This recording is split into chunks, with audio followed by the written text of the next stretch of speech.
Hoy voy a comentar contigo un artículo de El Economista.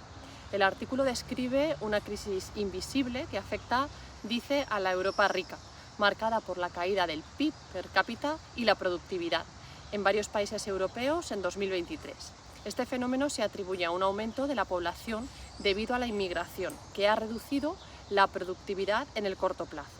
La falta de inversión en capital y tecnología, junto con la contratación de trabajadores en sectores de bajo valor añadido, pues empeora la situación. La combinación de estos factores amenaza la prosperidad económica de la región. Un inciso. El Producto Interno Bruto, que es un agregador macroeconómico, PIB, te lo vas a encontrar por PIB, es el valor total de todos los bienes y servicios que se produce en una geografía, en un país, durante un periodo de tiempo determinado, generalmente un año. Es una medida clave que se utiliza para evaluar la salud económica, en este caso, de un país, indicando cuándo está produciendo y cuánto se está consumiendo. Imagina que el PIB de un país es como los ingresos totales de tu familia en un año. En la familia esto va a incluir todos los salarios, los negocios y cualquier otra fuente de ingresos. Una familia utiliza los ingresos para luego pagar gastos, ahorrar e invertir, pues un país utiliza su PIB para cubrir sus necesidades, financiar servicios públicos y realizar inversiones. Si los ingresos de la familia crecen, puede mejorar su calidad de vida o no. De la misma manera, si el PIB de un país aumenta, generalmente indica que su economía está creciendo y que la calidad de vida de sus ciudadanos puede mejorar, pero no siempre, y eso es lo que vamos a ver. Te pongo el ejemplo primero con la familia y después profundizamos ya en algunas afirmaciones que, si no se comprende qué hay detrás, pues puede llevar a equívocos. En una familia, imagina que está constituida por un único miembro que tiene un salario determinado. Imagina 40.000 euros. Con ese dinero vive, gasta, invierte y pasa el año. Ahora entra en esta familia, el equivalente al país, una nueva persona que también gana 40.000 euros. En este caso, los ingresos familiares antes eran de 40.000. Ahora que hay dos personas, son de 80.000 porque las dos están trabajando. Pero ¿ha subido la calidad de vida de la unidad familiar del país? No, en este caso se ha mantenido igual, porque el PIB per cápita, que no es otra cosa que el PIB entre el número de habitantes de una geografía, en este caso son dos, en esta unidad familiar, sigue siendo de 40.000. Pues con esta metáfora, de alguna manera, quiero que también dimensiones cuando te estén hablando de agregadores económicos, de macroeconomía. Todo siempre hay que cogerlo con pinzas, porque la economía individual, la que analizamos en el curso de Finanzas Personales para una vida en libertad, en el Instituto Juan de Mariana, siempre es desde el punto de vista del individuo y lo que hacemos es contextualizar. Y ahora vamos a ver qué nos dice el artículo. En este caso dice que la renta per cápita cae en 13 países en Europa durante el año pasado, que la crisis afecta sobre todo a los países más ricos del continente y que destapa el verdadero problema de Europa, el hundimiento de la productividad. Bueno, el verdadero problema de Europa va más allá de su productividad. O sea, Europa está ahora mismo en medio de una crisis energética, estamos en medio de una guerra Estados Unidos-Ucrania y parte de esa trasvase de personas motivado por la guerra de Ucrania que han ido a parar a otras geografías, pues eso ha alterado el PIB de esas geografías. También una geografía, como lo vamos a ver ahora, que sea muy atractiva desde el punto de vista de la inversión y muy atractiva para el resto de personas, pues ¿qué va a hacer? Va a atraer a los habitantes que están huyendo de sus propias geografías por diferentes motivos, como puede ser una guerra o como puede ser, como está ocurriendo en España, por la asfixia constante de impuestos y políticas que no ayudan al emprendimiento y al empresario. En el año 2023 el PIB, dice, avanzó un tímido 0,4% en el año. El camino hacia una mayor prosperidad no se encuentra en el crecimiento del PIB per se, que eso es lo que dice y lo que te acabo de explicar.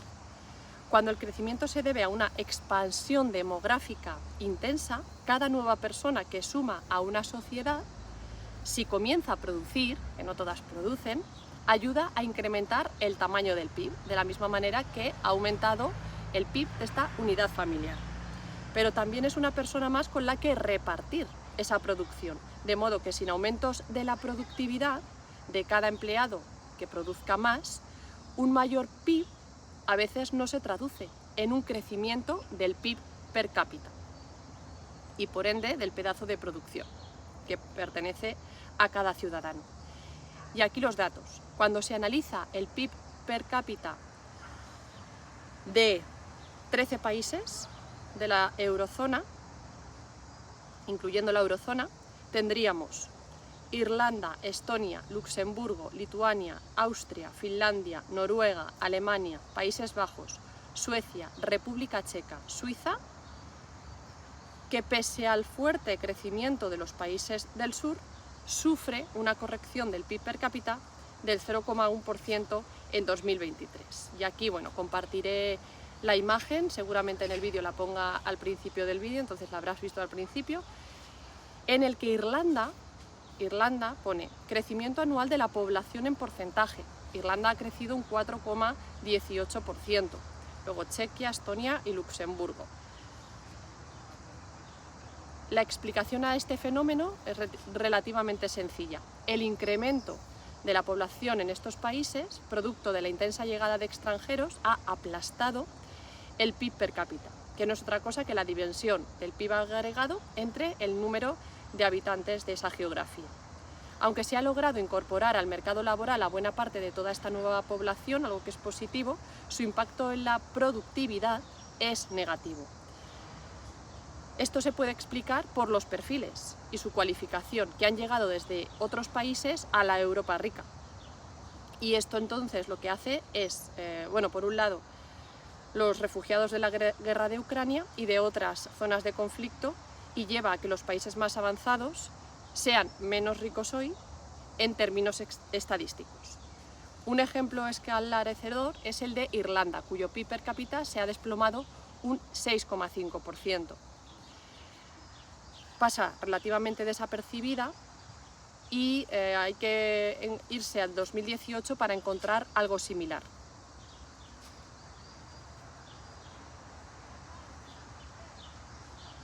Aquí iríamos. La productividad cae con intensidad, dice, en la Europa rica. Cae un 6,8 en Irlanda, un 4,5 en Estonia, en Luxemburgo un 3,5, en Lituania un 2,8, en Suiza 1,9, en Austria 1,6, Finlandia 1,5 y sigue descendiendo la caída en Países Bajos, Suecia, la zona euro una media de 0,8, Alemania y Chequia. Aunque desde el punto de vista académico se indica que la llegada de inmigrantes estimula la productividad. Bueno, pues esto no siempre es cierto.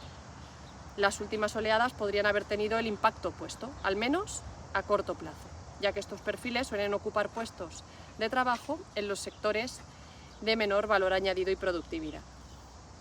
Y aquí tendríamos entonces las dos caras de la inmigración en la economía, y es que en términos relativos habría que comparar en este caso con cuál es la cualificación y el nivel de vida que tiene el lugar al que se pretende llegar.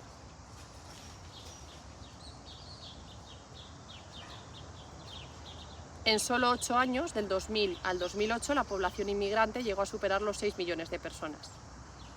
En este caso se está hablando de España. Una bendición en ese momento para la economía española, que necesitaba mano de obra para desplegar todo el potencial basado en una mezcla de ladrillo y otros servicios como el comercio y la hostelería, que en estos momentos, pues justo estos tres sectores se están viendo bastante afectados por todas las políticas que el gobierno está llevando a cabo y que no los está beneficiando, sino que los está perjudicando.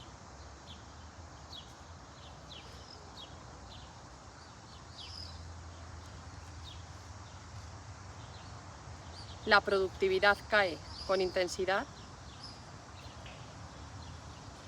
y el problema de la productividad puede estar relacionado con el incremento de los puestos de trabajo que ocupan los inmigrantes recién llegados, pero si esos puestos de trabajo se generan es porque existe una demanda que probablemente nace del bolsillo de los nativos.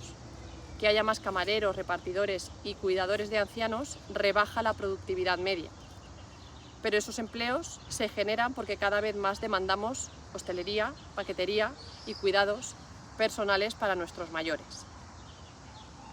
Aquí hay distintos análisis de distintas empresas, pero volvemos una vez más al campo de la innovación. Aquellos países, tanto de Europa como del resto del mundo, que se están posicionando en la innovación, que al final es lo que más alejado está muchas veces del consumo inmediato, que es lo que nos marca en España. Nosotros dependemos enormemente del turismo, que es consumo directo. Estaríamos hablando de la primera fase. Cuanto más alejado, más intensivo seamos, más sofisticada se puede convertir una economía. Si no se llega a ese punto, estás expuesto a gran variación. Esta falta de inversión en maquinaria o tecnología, dice el artículo, está generando una peligrosa situación. Una productividad que está retrocediendo, sobre todo en los países más avanzados de Europa.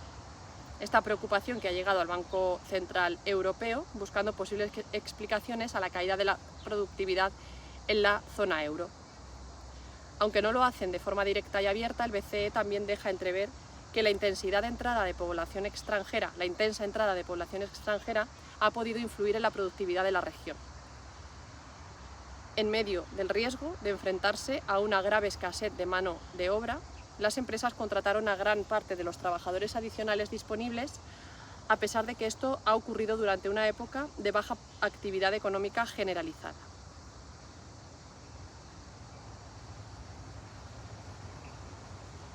Y ya termina el artículo diciendo, en un reportaje en este caso de Bloomberg, incidía en esta enfermedad que afecta a los países desarrollados.